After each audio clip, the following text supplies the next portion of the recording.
Para peserta pembelajaran, kita akan melanjutkan pertemuan kita, dua pertemuan sebelumnya. Pada kesempatan ini, kita akan belajar menganalisis.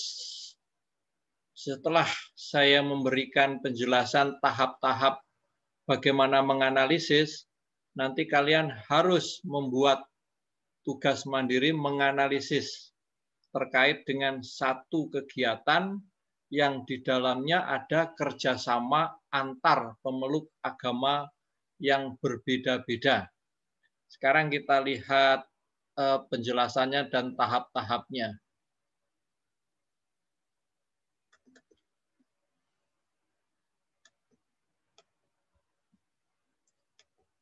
Belajar analisis kerjasama sejati antar pemeluk agama yang berbeda.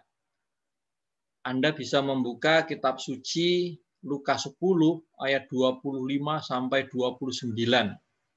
Lukas 10 ayat 25 sampai 29 ini adalah perikop atau teks yang akan kita gunakan sebagai sebuah kerangka berpikir bagaimana berdasarkan Injil Lukas ini nanti kita membuat analisis. Kita membuat sebuah pemahaman yang lebih kritis terkait kerjasama antar pemeluk agama yang berbeda-beda. Kita baca satu ayat secara lebih jelas. Pada suatu kali berdirilah seorang ahli Taurat untuk mencoba Yesus, katanya. Guru, apa yang harus kuperbuat untuk memperoleh hidup yang kekal? Jawab Yesus kepadanya, apa yang tertulis di dalam hukum Taurat? Apa yang kau baca di sana? Jawab orang itu, kasihilah Tuhan Allahmu dengan segenap hatimu, dengan segenap jiwamu, dan dengan segenap kekuatanmu, dan dengan segenap akal budimu.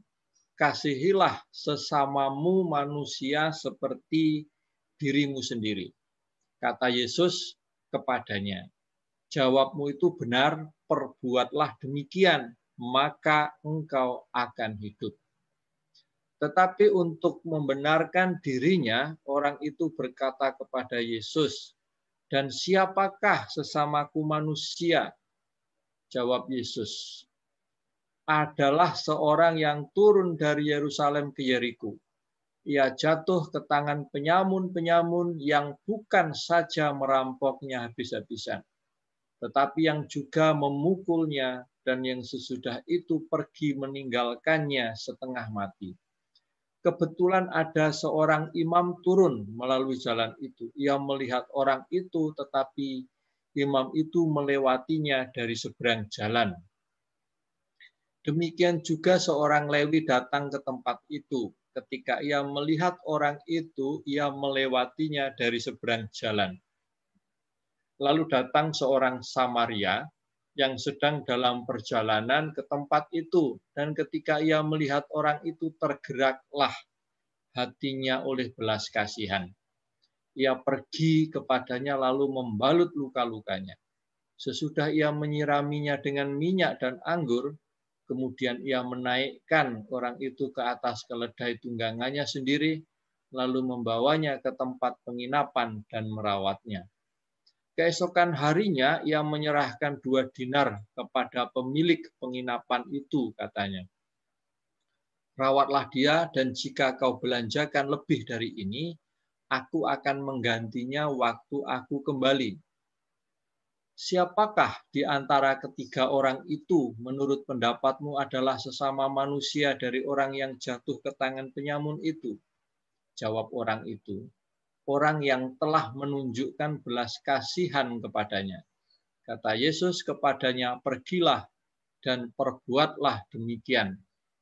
Nah, itu adalah teks bacaan kisah yang ditampilkan oleh penginjil sebagai bentuk sebuah hati yang berbelas kasih, dan dengan kerangka itu kita akan menganalisis kerjasama antar pemeluk agama yang berbeda. Cermati hal berikut ini berdasarkan bacaan tadi. Siapa sesamaku? Yesus tidak menunjuk pada identitas berdasarkan agama, berdasarkan kepercayaan, berdasarkan suku, bangsa, atau profesi. Yesus tidak menunjuk sesamaku berdasarkan identitas agama, identitas kepercayaan, suku, bangsa, atau profesi. Yesus menunjuk identitas seseorang yang berada dalam kondisi minus. Dalam hal ini orang itu dirampok, nggak punya uang, sakit, menderita, terlantar, tidak ada yang membantu, dan sebagainya. Jadi pertanyaan siapa sesamaku itu adalah mereka yang dalam kondisi minus. Orang yang mungkin mengalami kesulitan, nggak punya uang, sakit, menderita, tidak ada yang membantu. Itulah sesamaku, sesamamu, sesama kita. Tidak berdasarkan agama. Apa yang dilakukan untuk orang yang minus itu? Tadi orang Samaria menolongnya, merawatnya, bahkan memberi uang, memperlakukan seperti dia harapkan agar orang lain lakukan untuk dirinya jika dalam keadaan seperti itu. Inilah yang disebut empati.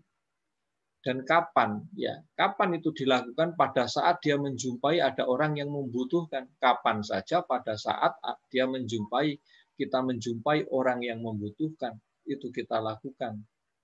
Dan untuk apa dilakukan? Untuk memperoleh hidup. Memperoleh hidup yang kekal, artinya hidup yang kekal itu hidup dalam kedamaian. Kalau kita mau mendapatkan kedamaian, maka lakukan seperti itu. Nah, sekarang yang harus Anda lakukan ini, Anda harus membuat tugas mandiri terstruktur. Ini dikerjakan di kolom komentar pada YouTube di bawahnya. Apa yang harus Anda kerjakan? Temukan satu kegiatan yang itu dilaksanakan oleh beberapa orang yang di dalamnya orang itu mempunyai agama yang berbeda-beda. Misalkan kamu membuat sebuah kegiatan, mengikuti kegiatan di situ, atau orang lain membuat kegiatan, yang kegiatan itu dilakukan bersama-sama, tetapi orang-orang itu bermacam-macam agama. Nah, kamu tulis itu. Nah, yang ditulis apanya, siapa yang menjadi sasaran, yang dibantu, yang diberdayakan, itu jelaskan identitasnya. Ya, jelaskan membantu siapa.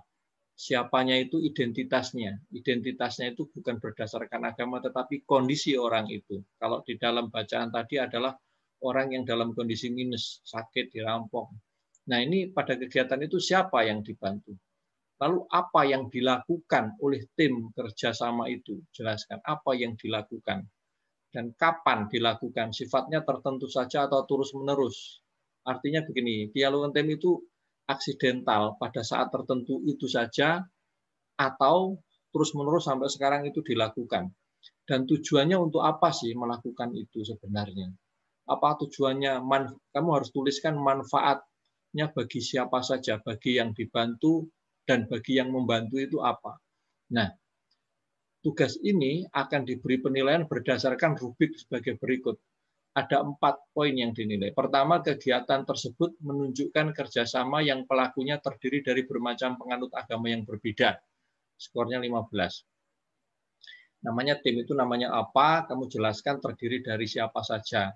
2, sasaran kegiatan dijelaskan, tadi identitasnya, siapa yang identitasnya sehingga tampak sungguh pihak yang membutuhkan bantuan. Identitas yang dibantu itu siapa? Kondisi orang kayak mana? 20 ini poin.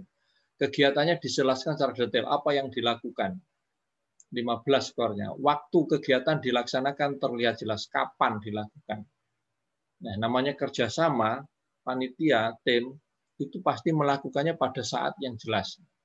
5, manfaat kegiatan dijelaskan untuk siapa saja, 20. Dan kenapa Anda memilih topik ini? Ini harus kamu jelaskan. 15 sehingga skornya 100.